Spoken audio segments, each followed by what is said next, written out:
नमस्कार दोस्तों, स्वागत है आपका हमारे चैनल मिथिला जी की दुनिया पर।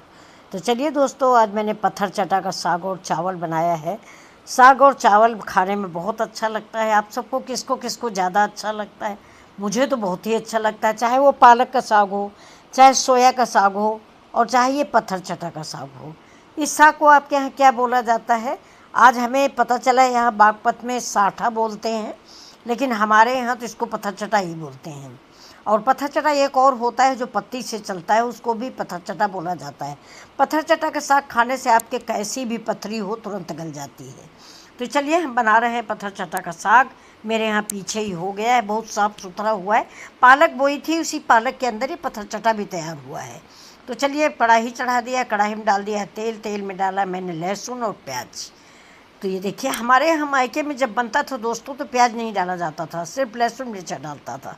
लेकिन यहाँ पर ये भैया कह रहे थे कि थोड़ा सा प्याज भी डाल दो, तो मैंने प्याज भी डाल दिया। और इधर साइड में उबल रहा मेरा चावल, और ये प्याज भुन गया है मेरा। और ये देखिए चावल भी है, इसके ऊपर का झाग हम निकाल देते हैं और चावल पक जाएगी। ये वैसा चावल बनता है यहाँ पर कि इस पानी को छान देंगे, बिल्कुल क्लियर सा चावल निकल आता है।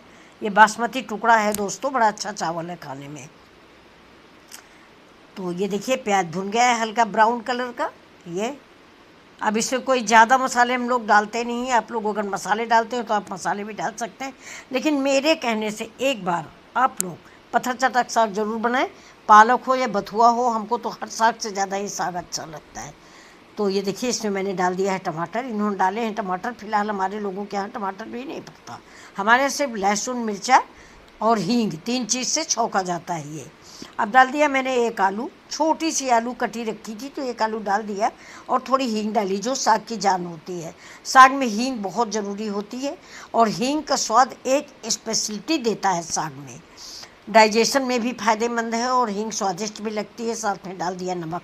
दोस्तों एक बात आप लोग ध्यान रखिएगा कि साग जो होते हैं, चाहे वो कोई साग हो, सारे साग नमकीन होते हैं। तो साग में थोड़ा नमक कम ही डालें। खाने के बाद, ये चीखने के बाद, टेस्ट करने के बाद नमक डालें। अब डाल दिया मैंने थोड़ी हल्दी। हल्दी ऑप्शनल है, आपका मन हो तो डालें, मन हो तो ना डालें। अभी देखिए डाल दिया मैंने पत्थर चटा का साग जो मैं काट के रखी हूँ। और अभी बहुत सारा पत्थर चटा मेरे खेत में खड़ा है। मैं कल सवेरे आपको दिखाऊंगी कि पालक और पत्थर चटा कैसे हुआ है मेरे खेत में। तो ये देखिए, अब इस साग को हम इसी मसाल मतलब वही लहसुन मिर्चा प्याज, और ज़्यादा आइटम है नहीं। मिर्चा उर्चा अगर आप चाहें तो थोड़ा ज़्यादा डाल सकते हैं, हम लोग थोड़ा तीखा कम खाते हैं। अब इस साग को इन्हीं लहसुन और मिर्चा हींग में हम कस के भून लेंगे। अब देखिए इसने साग ने पानी छोड़ दिया है ये, और पकने में देर भी नहीं लगेगी। वो जो एक आलू छोटी सी डाल दी उसी में भले टाइम लगे, नहीं साग तो पका पकाया होता है, इसको कोई ज़्यादा मेहनत नहीं पड़ती। ये देखिए कि पानी छोड़ दिया, बिल्कुल ताज़ा साग है, पानी छोड़ दिया। इसको हम 2 मिनट के लिए बंद कर देंगे जिससे इसका पानी जल जाए। उधर देखिए मेरा चावल भी तैयार हो गया है, इसको हम छान लेंगे। छानने के बाद चावल और साग और बच्चे के लिए अरहर की दाल खाई जाएगी। आलू भी पक गई है और इस साग की महक पूरी रसोई में फैल रही है। यहाँ लोग नहीं जानते हैं, तो ये जो भैया खाना वाना बनाते ये पूछ रहे थे कि इसका साग भी बनता है। मैंने कहा बहुत टेस्टी बनता है, आज आप खा के देखिएगा। और ये हमारे यहाँ मायके में, मेरा रायबरेली डिस्ट्रिक्ट मायका है, वहाँ पर तो दोस्तों ये बहुत खाया जाता है। आप इसमें पालक डाल के भी बना सकते हैं, बथुआ डाल के भी बना सकते हैं, लेकिन सिंपल पत्थर चटा अगर आपको कहीं भी शरीर में वो पथरी है या कुछ भी है, स्टोन है, तो ये गला देता है। अभी देखिए चावल मैंने छान लिया है। तो आजकल चावल अब ऐसे ही बनने लगे, पहले हम लोग ऐसे नहीं बनाते थे। हम लोग अंदाज से पानी रखते थे और उसी पानी में चावल पक जाता था। पानी ना छानना पड़ता था, ना ऊपर से डालना पड़ता था। लेकिन यहाँ पर ये ना, अब ये लोग ऐसे बनाने लग गए, तो ये भैया भी ऐसे ही बनाए हुए हैं।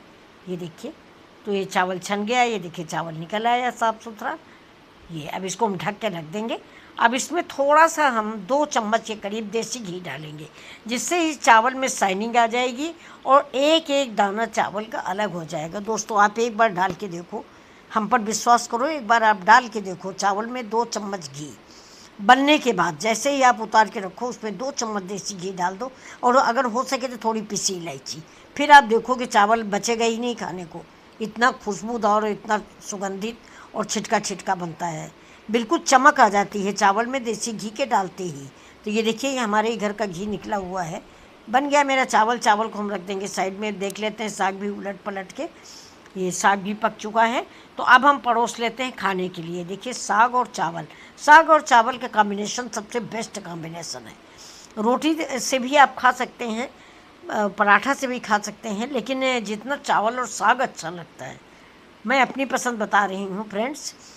चावल साग, चाहे पालक का साग हो या बथुआ का साग हो या चाहे पत्थर चटा का साग हो।